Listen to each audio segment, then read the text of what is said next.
All right. So I co-run a family business with my dad and my uncle. We run a chain of gas stations. I am a general manager here, and we have about 40 employees.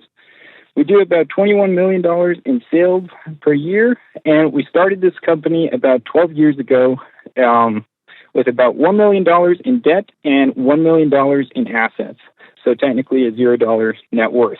Today, we are at $2.6 million in debt and $5.5 million in assets, which would be about $2.9 million in a net worth. But my concern is our net worth is only growing when we add more debt to it, and my dad says borrowing is how we grew, but I believe we'll never become debt-free if we keep this pattern. I love my dad and I respect what he has accomplished, but I just disagree with his methods. How do I lead up and convince him that continuing to borrow isn't wise? Well, he's never had the marketplace smack him across the head for doing this. So he's probably not going to be convinced by you. Because so far, debt has caused him to win as far as he's concerned. So I don't know that you or I could convince him to not do this. I think he's going to do it because it's the only thing he's ever known.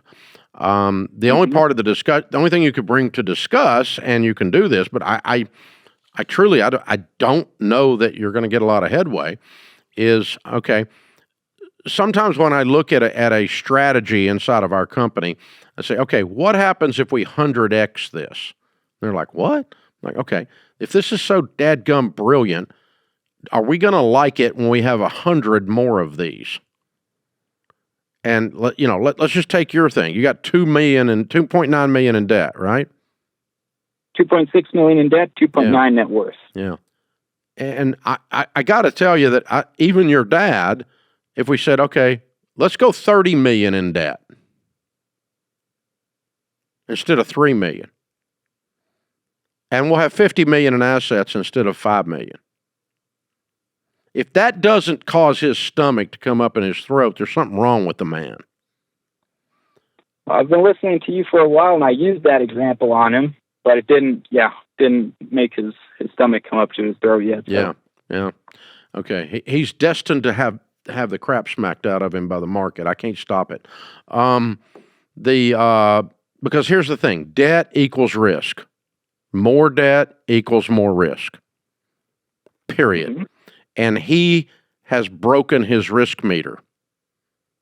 His risk meter's malfunctioning. Because when you start talking about carrying $30 million worth of debt on $50 million worth of assets, if that doesn't cause you to break out in a little bit of a sweat, your risk meter's broken. And meaning he's not properly perceiving that this debt equals risk. He thinks it does not equal risk, and it does. It drains cash flow, it lowers stability, it magnifies the mistakes you make, because when you borrow into them, you make bigger mistakes than you would have made if you paid cash, because you're not doing as big a deal then. And so, he's going to continue to parlay this. I don't think we're going to keep him from doing it. I wish we could, but until someone understands that debt equals risk, they play with it like playing with a snake because they don't think the snake's actually going to kill them. Mm-hmm. And you're going to get bit and you're going to die. I mean, it's what's going to happen. But you keep screwing around with snakes because you don't think they bite, and they're kind of cute, and we're going to mess with them. But then you get, no, I don't do that.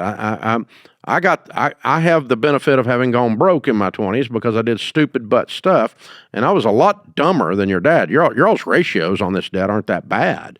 They're not scary.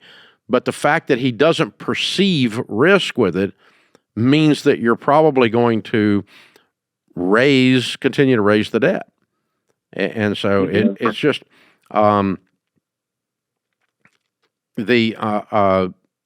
you destabilize the future growth, and you destabilize the sustainability, whether or not the company's going to be able to be here 20, 30, 40 years from now.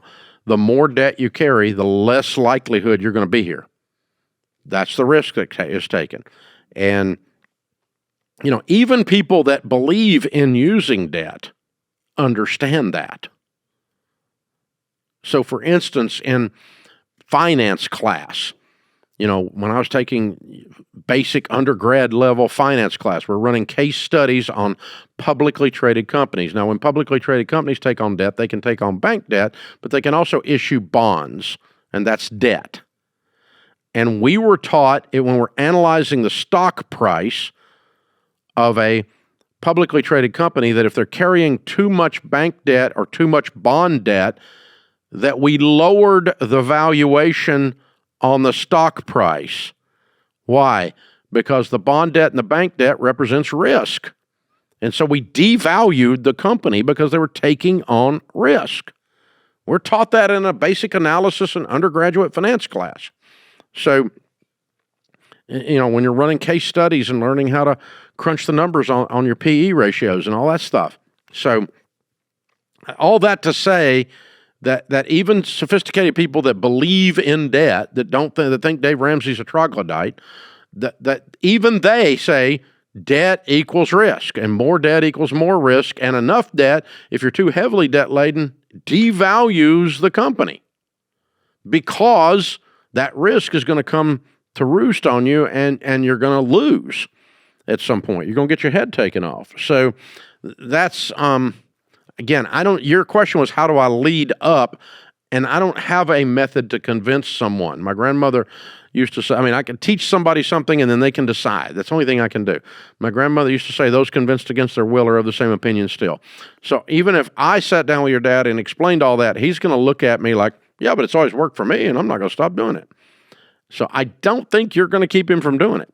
The only thing that happens is that someday when it comes around and you're the one in charge, then you can try to reverse the trend and start using some of the profits to clear the debts, which will add to your profitability and add to your sustainability and lower the risk of the operations and add more peace to the deal. But, it just, another example, I'll throw one more in and then I'll quit. So before I went broke in the real estate business, I was in a real estate investors club. And a lot of those guys were doing nothing down real estate, and they were buying real estate with high leverage. I was too. That's how I went broke. And the interesting thing was there were several people in there that had generated $1 million net worth and that owned a lot of properties. They were buying houses primarily. And I was buying houses, and I was doing renovations and fixes and flips, and I was holding some of it. So I had $1 million net worth, was 25 years old. It's 1985. It was that long ago. So here's what's interesting. I went broke using those methods. Every real estate investor, and there were over 100 of them that were in that club, either got out of debt or they went broke. No one stayed in the middle, sorta using debt. They either turned their back on it and sold off properties, took the equities and cleared the mortgages on the other properties and became debt-free with a smaller portfolio, or they went broke. Because they kept using debt. No one said, I'm going to back off and just do medium levels of debt. No one landed in the middle successfully. And let me just tell you, out of 100, 4 of them didn't go broke. All the rest of us are now out of those properties and lost everything. That's decades later, not 10 minutes later, not 10 months later. But the point is, it's not sustainable. It wouldn't last. It didn't survive the test of time, which tells me it's not wisdom. And so the test of time, you try to pass the test and you fail. Time will kick your butt. It will expose your stupid. And so the problem, Jake, you've got is your dad, his risk meter is broken. He does not perceive this as risk. And I wish I had magic words to tell him to stop, but I don't.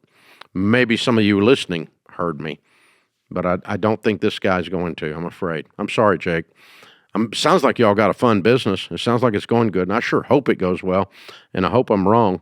But right now, that's the way it feels.